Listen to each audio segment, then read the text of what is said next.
Moin Moin und herzlich willkommen zum längsten TWS-Tag meines Lebens.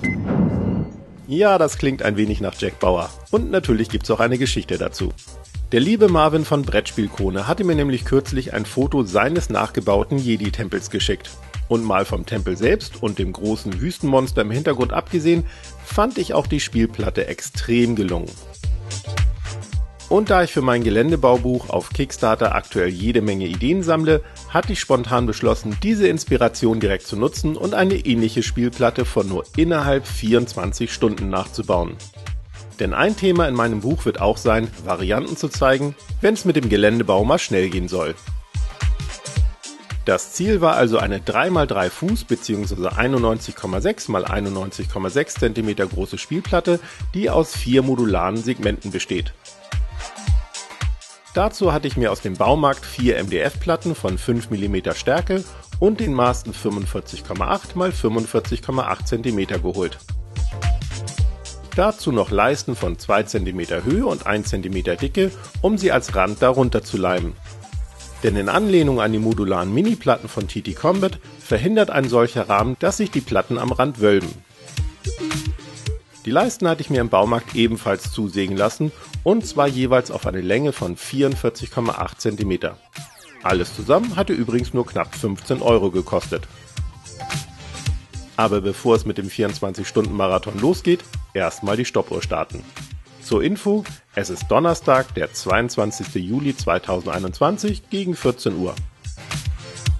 Okay, als erstes werden die Leisten unter die Platten geleimt. Da ich aber nicht so viele Zwingen zum Fixieren für alle 16 Leisten an allen 4 Platten besitze, habe ich das nach und nach gemacht und mir währenddessen erstmal weitere Zwingen bestellt.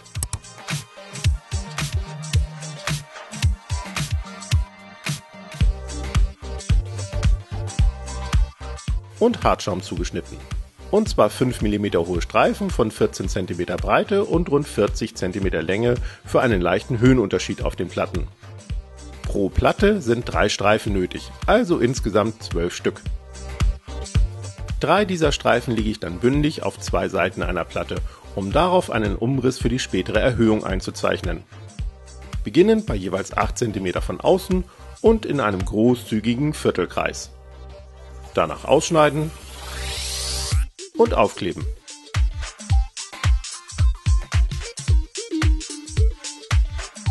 Zurück zum Zuschnitt weiterer Hartschaumbauteile. Ins Zentrum der Platte soll ein kreisrunder Fliesenring. Daher schnappe ich mir einen ausreichend großen Hartschaumblock, den ich wie fast all meinen Hartschaum als Gratisrest von einer Baustelle habe. Um Material zu sparen, schneide ich aber nur einen Viertelkreis und keinen vollen Kreis zu. Dafür markiere ich einen Eckpunkt in 1 cm Entfernung zum Rand, damit die Kreisführung gleich besten Halt hat und zeichne 2 Linien im rechten Winkel ein. Den Eckpunkt zeichne ich danach auch auf der Unterseite ein. Darauf wird dann die Kreisführung gesetzt, ein Durchmesser von 32 cm eingestellt und der Block abgeschnitten. Anschließend wird der Durchmesser auf 29 cm reduziert und der Block abermals abgeschnitten. Auf diesem Ring werden dann als nächstes Linien im Abstand von 15 Grad eingezeichnet. Dafür habe ich das innere Reststück mit dem Mittelpunkt als Hilfe genommen. Der Ring wird dann an allen Markierungen abgeschnitten, um 6 gewölbte Einzelteile zu bekommen, von denen anschließend 5 mm hohe Fliesen abgeschnitten werden. Ihr braucht insgesamt 24 Stück, aber schneidet ruhig ein paar mehr ab.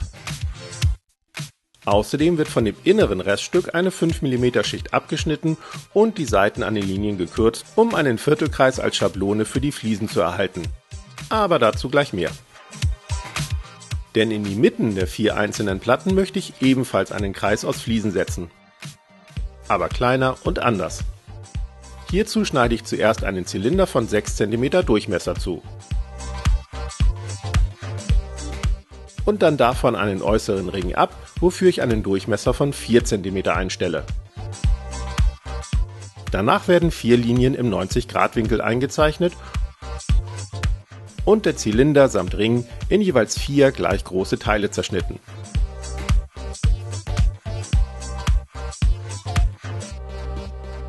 Und wie bei den Fliesen vorhin, werden nun auch davon 5 mm hohe Fliesenstücke abgeschnitten.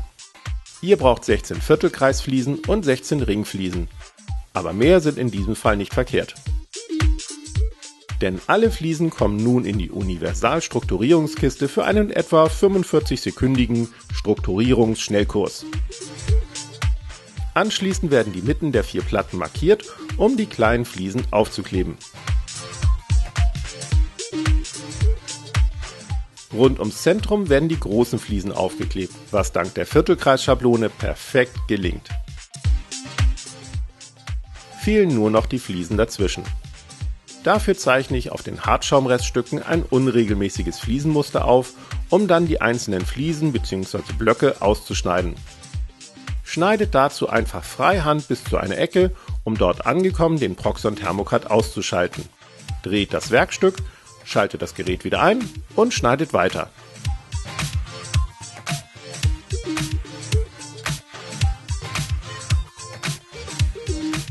Anschließend werden auch von diesen Blöcken wieder 5 mm dünne Fliesen abgeschnitten. Und wieder gilt, schneidet lieber mehr Fliesen als zu wenig zu. Anschließend alles wieder rund 45 Sekunden lang durchstrukturieren. Apropos Sekunden, okay, wir liegen noch gut in der Zeit. Aber das wird sich nun ändern, kann ich rückblickend sagen, denn das Aufkleben der unregelmäßigen Fliesen kostete echt viel Zeit. Nehmt zum Aufkleben Holzleim, den ihr mit etwas Wasser verdünnt, damit er nicht so schnell antrocknet. Denn in die Fugen kommen noch etwas Sand und Steinchen, beziehungsweise in meinem Fall feines Korkgranulat. Ich hatte nämlich nicht mehr ausreichend Steinchen parat.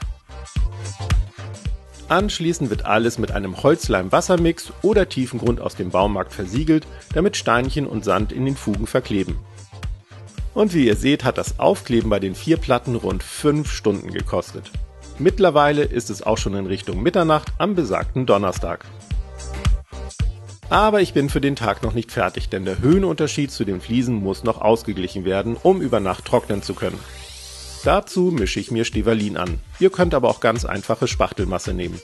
Ich habe nur deutlich mehr Stevallin als Spachtelmasse zu Hause und gebe zum Einfärben auch etwas von der späteren Grundfarbe mit hinein.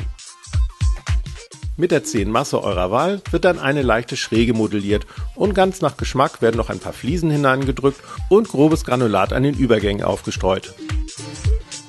Nach rund 40 Minuten Antrocknungszeit konnte es gegen Mitternacht direkt mit dem Besanden weitergehen.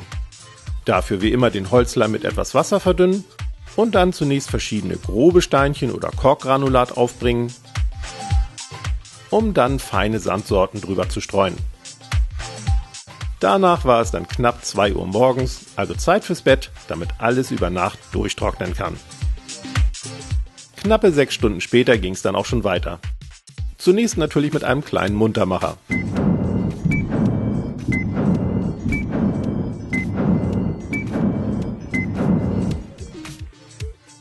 Und dann mit dem Aufbringen der Grundfarbe, die ich aus einem Sandton mit etwas Ocker angemischt hatte.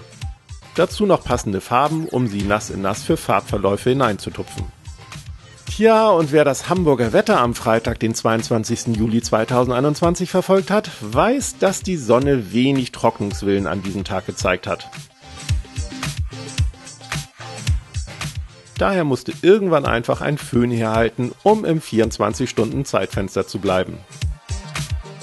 Es folgte ein erdbrauner Wash aus stark verdünnter Acrylfarbe, in den ich hier und da etwas schwarzen Wash hineingetupft hatte.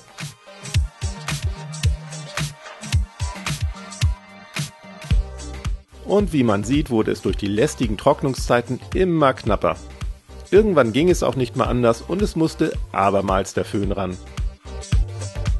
Die Steinchen habe ich dann noch leicht mit Grau trocken gebürstet. Danach wurde alles mit einer aufgehellten Grundfarbe trocken gebürstet. Abschließend kam nochmal der pure Sandton zum Einsatz. Zeit, um noch ein paar Dutzend obligatorische Grasbüschel aufzukleben, war dann aber leider nicht mehr. Aber für etwas feines Flock und Turf hat's noch knapp gereicht. Natürlich muss jetzt alles nochmal gut versiegelt werden und der Rahmen könnte auch noch einen Farbanstrich vertragen. Aber davon mal abgesehen ist diese modulare Spielplatte auch schon spielbereit. Man kann also nicht nur in 24 Stunden Jack Bauer mäßig die Welt retten, sondern auch eine Spielplatte bauen. Ich hoffe, euch hat dieser Geländebau-Speedrun gefallen und ihr konntet einige Inspirationen für eigene Projekte mitnehmen. Mehr zu Spielplatten und Gelände zum Draufstellen gibt's natürlich nächsten Freitag und in meinem Buch, was noch bis zum 15. August über Kickstarter finanziert wird. Also, bis dann!